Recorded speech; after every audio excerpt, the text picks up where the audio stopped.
if you're on my email list, I've sent like 35 emails about Hapitalist in the past 6 months. I just finished like a 90,000 word book about it.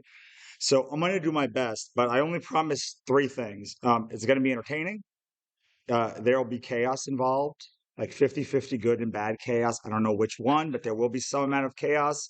And then I will say words and you might like them. So let me get your 8. All right. So, and also finally, if this sounds like nonsense to you, you're in good company. I promise you.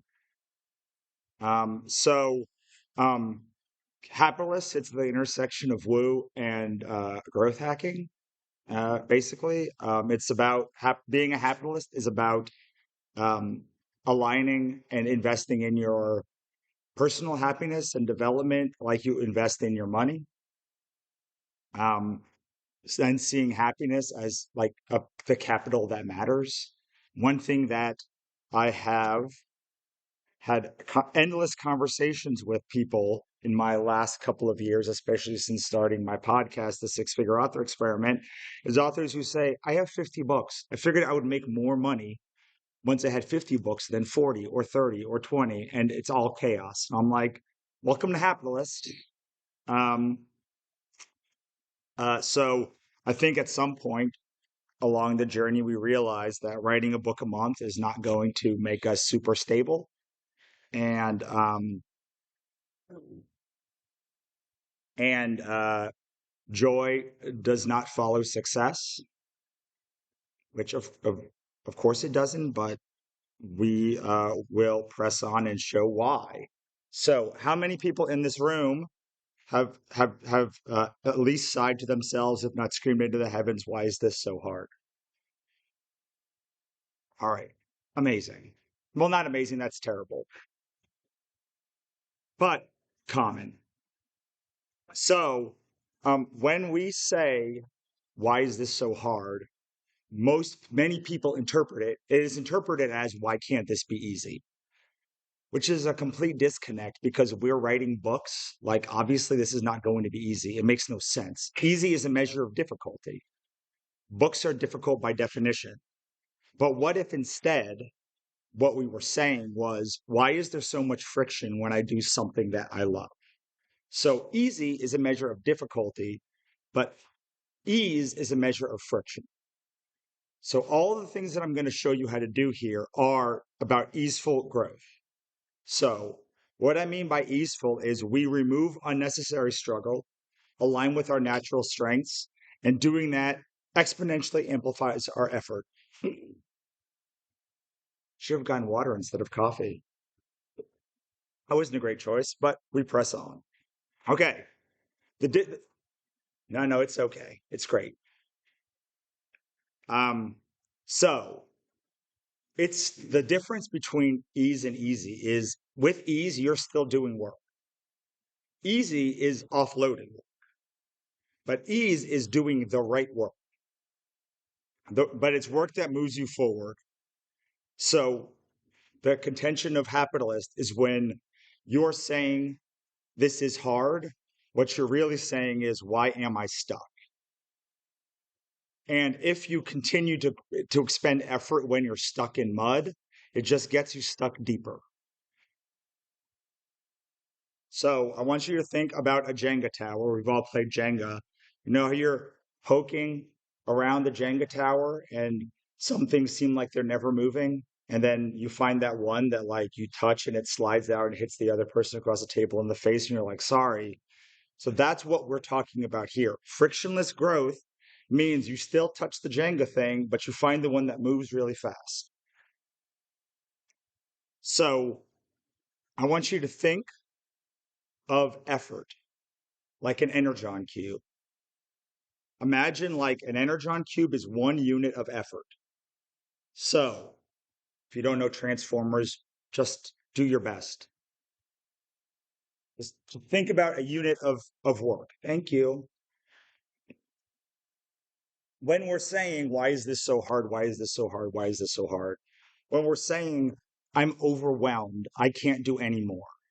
In general, what is happening is you're expending 1 unit of effort and you're only getting, let's call it 0.8 return on that. So you only get 0.8 return back. That's logarithmic growth. Most growth is you expend 1 unit of effort and you get 1 unit of effort back. That's arithmetic growth. That's okay. At least you're going. But Hapitalist is all about exponential growth, which is you put 1 unit of effort in and you get 2 or more back. So you're expending the same effort. And when people say, I only have an hour a day, or I can't add any more, I tell them, that's great. You don't have to. You just have to take the effort and reinvest it, specifically in things that are going to give you exponential growth. Now, if you guys know author ecosystems, don't give it away to anyone else because I'm going to talk about author ecosystems in a totally different way. Because we have found 5 ways that authors and other creatives have used to repeatedly and successfully attain frictionless growth. One of them is through optimizations, and virality, writing the market. It's about 40% of authors are really good at that. The other 60%, it's probably the thing they're least good at. Thought leadership, which are like blogs, content marketing, doing a podcast, having a YouTube channel. That's 2. 1 is optimizations, 2 is thought leadership, 3 is big spectacle launches. So you're doing a 2-week launch or a Kickstarter or a virtual summit, something where you're trying to attract as many eyeballs in a short amount of time as possible. 4 is evangelism. So those are ARC teams, influencers, referrals. That's another 40% of people. The people that are good at optimizations suck at evangelism and vice versa. And then finally, you have partnerships. So these are shared world, anthologies, working with a publisher, anything where you're partnering with somebody who has similar or bigger or smaller audiences to make something new together. And this is the difference between, people ask me about the difference between like being on podcasts and partnerships. And it's, do you own it together? Do you own the product together, or are you leasing someone else's time by doing a blog post, or are you owning something? So the difference between me being on Deb's podcast or someone's podcast and Lee and I starting the 6-figure author experiment together is the difference between a thought leadership, content marketing strategy, and a partnership strategy. You are probably only truly great at one of these things. However, you are probably doing all 5 of these things. So the whole point of Hapitalist is to show you how to just spend 100% of your time doing the one thing and not worry about the other 4 things because you suck at them anyway. You expend the same effort, but get exponentially more return. And when you are at the beginning or whatever part of your career, but especially at the beginning of your career, it's so important to take what little effort, what little energy you have and get the most return from it. Especially if you are going to spend most of your time writing, which is what most of us, I expect, we're going to do as writers. So here's the thing. Here's the other thing. The thing you're uniquely good at is the thing you enjoy doing the most, probably. Because there are 2 parts of enjoyment. One is that you like the thing, and 2 is that you're getting a positive feedback loop from it. Doesn't matter how much you love the dog next door. If they bite you every time you see them, you're not going to enjoy it. You might suffer through it until it gets, but you probably aren't enjoying those interactions when you're getting bit. you're suffering through them. And the best way to stop doing something is to tell it that someone to do something that they're going to suffer through. So once you can find something that you like and gives you a positive feedback loop, you will enjoy it and then you will keep doing it. Does that make sense? So here is the next big kicker. I said that we think that joy follows success, but it's the other way around. Success follows joy because I'm sure you've heard this before in the woo-woo side, but I'll give you an actual reason why. Because in 2026, the way to succeed is to pick at the edges of a thing. To be like, oh, that's a strategy. That's interesting. I'm going to do this. It's not in necessarily following the thing that happened, unless you're in some levels of TikTok and you love optimization. But for the other 60% of us, it's about picking at the edges and being like, why does that work? And you only do that when you do things you enjoy. Or I guess you're getting paid for them. But like even then, the things that you are fascinated with or enjoying doing are the things that you're picking at the edges for. And that's probably how you specialize. And that's how you get raises and all of the other things, even if you have a job. So my goal the Hapitalist goal is to find the thing inside of you that already exists, that brings you joy, and that gives you frictionless growth. People seem to believe that this means I'm saying you can do anything and just like chaos your way into success.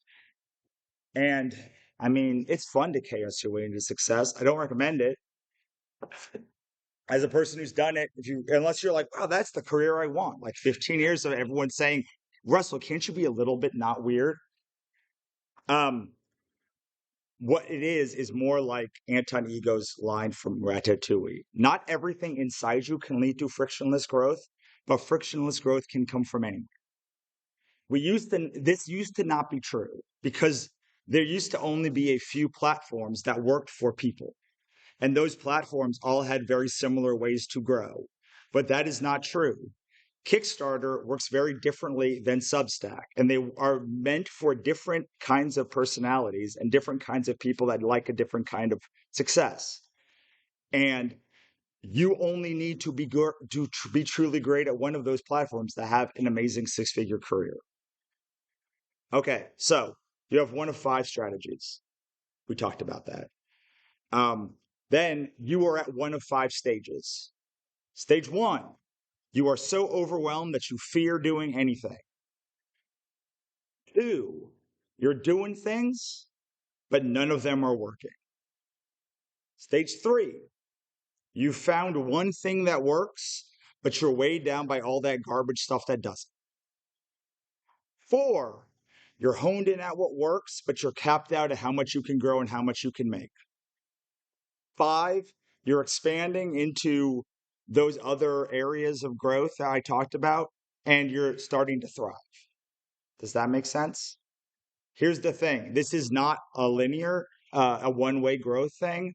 So many times what happens is someone gets to level 3 and they fall back to level 2 because the strategy is not working anymore.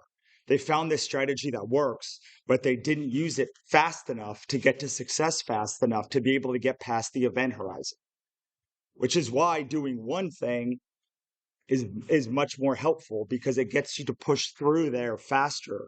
I'm not saying you will only ever use that strategy. I'm saying for most of us, we're at level 3 or 2. And if we're at level 3, we need to get to level 4 as quickly as possible and double down. Does that make sense? So the next thing people ask me is, okay, well, what do I do at each of these stages? So if you're at stage 1, your goal is to do anything at all. I don't care what it is. People are like, I don't know. I haven't released a book. How do I know if I'm not, how do I know if I love optimizations or blah, blah, blah? I don't care. Just do it. I don't know. No idea. If you have no idea, I don't. I can tell you to go back and look at your social media history, what platforms have resonated with you, what things you've done, what classes you liked, all of those things. But I have no idea which one of those is going to do both of the things we talked about. If you're at stage 2, Just just start throwing spaghetti at the wall until you find something that clicks. Not something that works, something that you enjoy that also works. Something that you think has legs. If you're at stage 3, then your goal is to shed the stuff that doesn't work. If you're at stage 4, you're ready to start expanding into those other paths.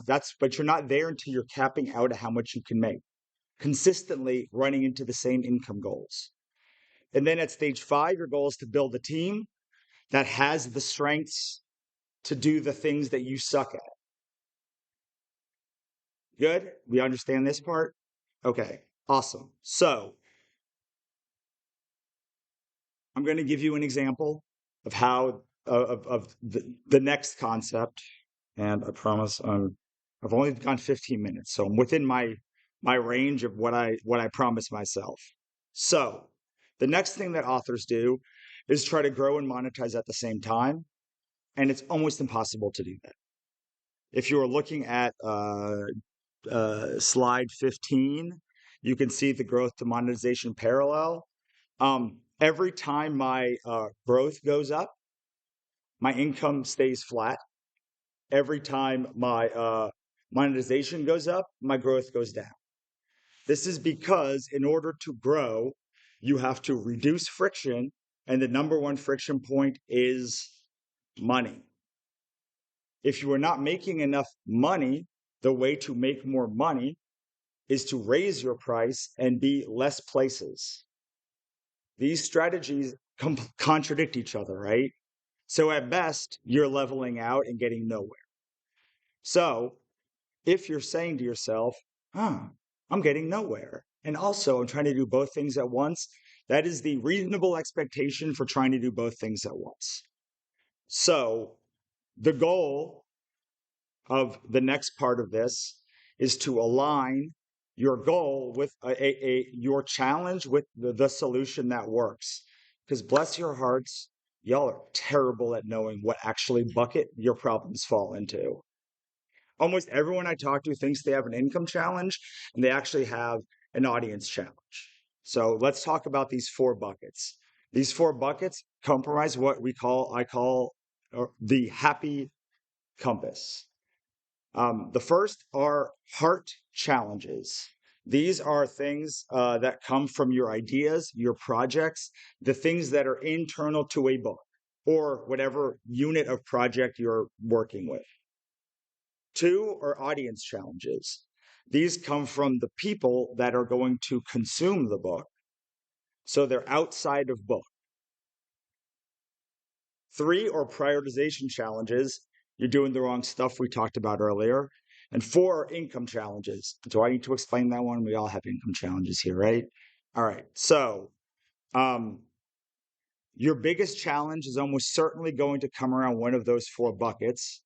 And like we talked about with the growth and monetization parallel, if you don't align the right bucket with the right solution, you're going to get nowhere or go negative, get negative return.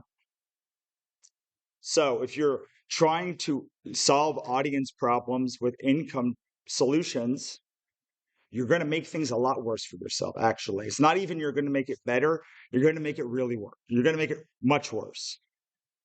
So then people ask me, what are these challenges what do these challenges look like? So I'm going to give you heart challenges. Are things like, I don't know if I like this book. I don't like this book. I don't know what to do next in this book. I hate the cover of this book. The reviews for this book suck. Does that make sense? These are things that are internal to you need to fix the book. Audience challenges are things like, I don't have enough people reading this book. I don't have enough people at the beginning coming into the start of my series. I don't have enough people on my email list. I need more people on my list before I can reasonably even do a monetization event. These have nothing to do with money. These are all about product market fit. The first part is product, second part is market. Now we're going to talk about fit. So, prioritization challenges. I'm trying everything and getting nowhere. I'm overwhelmed. I'm doing everything right and it's not working. That's my favorite one because no one has ever said that to me who isn't doing everything wrong. If things were working, they would be working. Um, so income challenges are not enough of my audience is converting to paid. New subscribers aren't buying fast enough. My sales page isn't converting when I go to people. People are bouncing from my page before they commit to buy.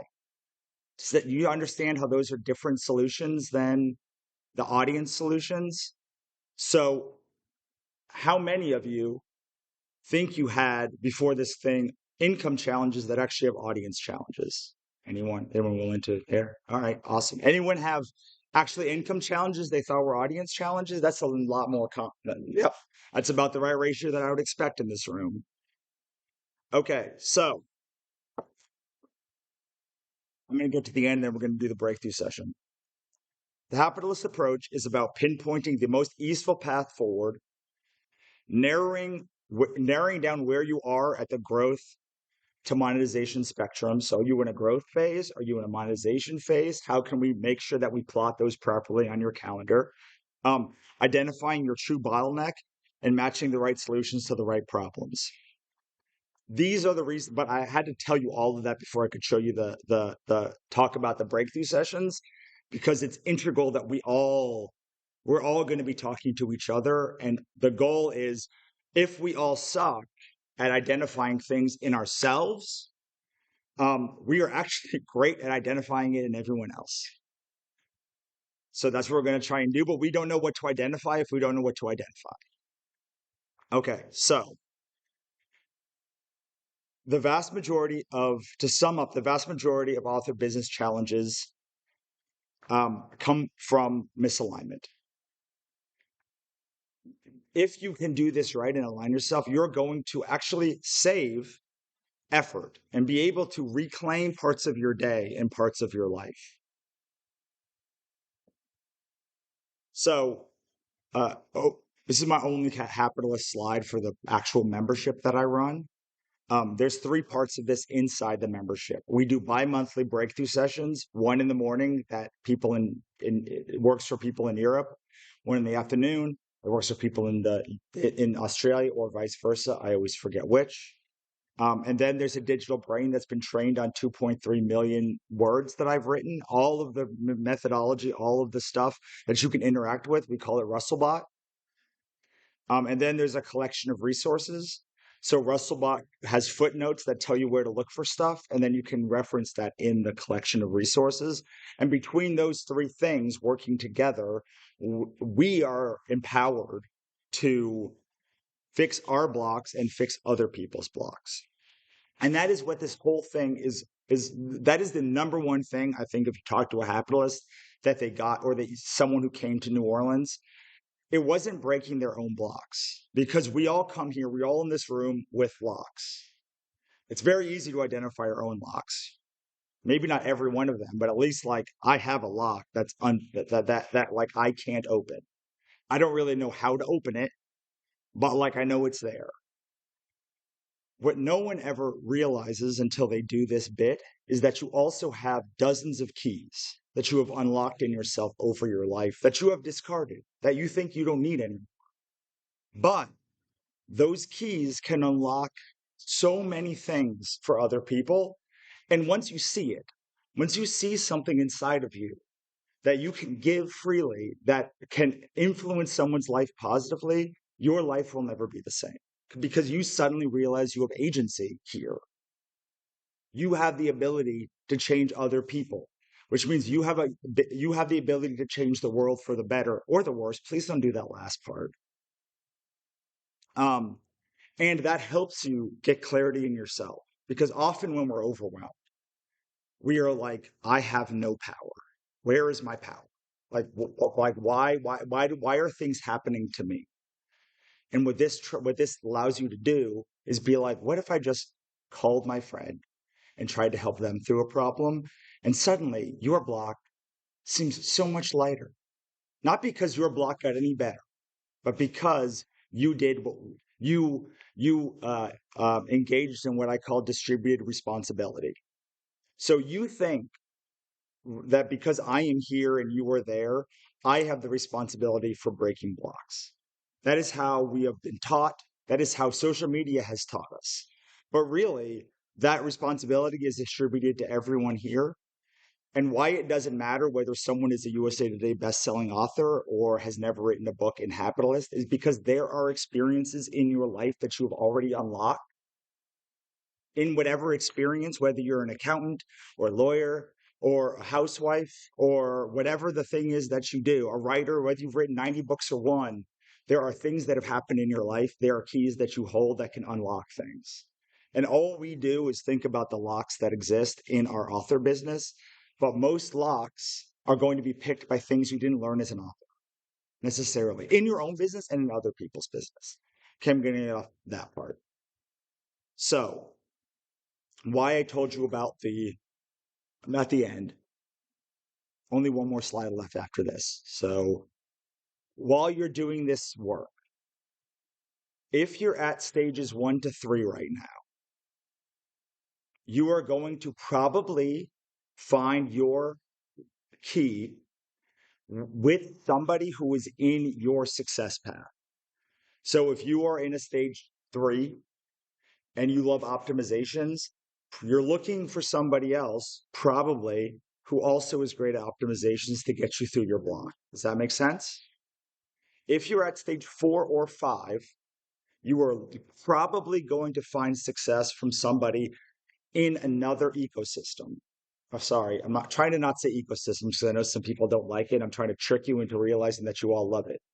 Um, so if you're at stage 4 or 5, it's probably going to come from someone in another success path than you. If you have dropped down from like a 4 to a 3, then you need to get over yourself, realize you are a 3, and the way back to a 4 is to do the thing you did already, but find a different path to success. Does that make sense? All right.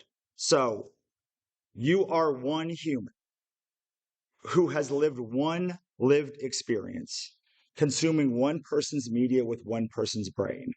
What we're trying to do in Hapitalist is make a group brain that is facilitated by me to make sure that no one is being a dick or giving bad advice or anything or like putting people down wrong paths, but is also facilitated by all of you.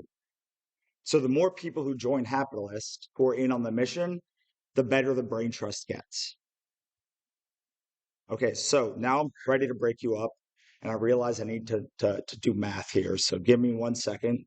If you guys do not have open theauthorstack.com/WTF, then do that now because the last slide is like how the breakthrough session works and what we're going to do. And I know for some of you, if you don't see it, no matter how many words I say, it's just going to fall in one ear and out the other. That's okay, my wife too. Huh?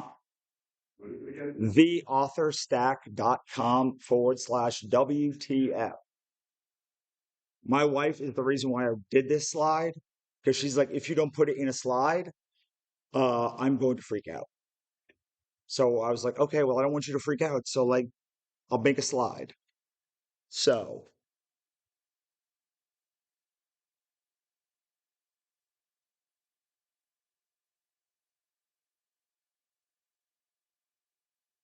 okay.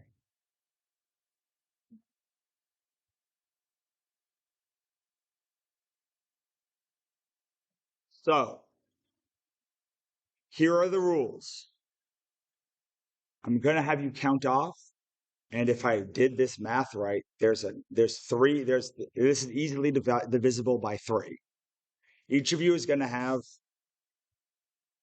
10 minutes to talk about your block. Here's the thing. If we run long, then you can just go outside and finish up. Please make sure to give everyone their time. That's rule 1 is everyone has 10 minutes. I'm giving it to you. You have it. You conceded. but it is your time. So I am saying this for one of two reasons. One, there's a bunch of you in this room who won't take time, even if you want it, unless I explicitly give it to you. Two, there are people that won't shut up even if they want to, unless they're told to. So my wife's the former, I'm the latter. So this is about you have the time.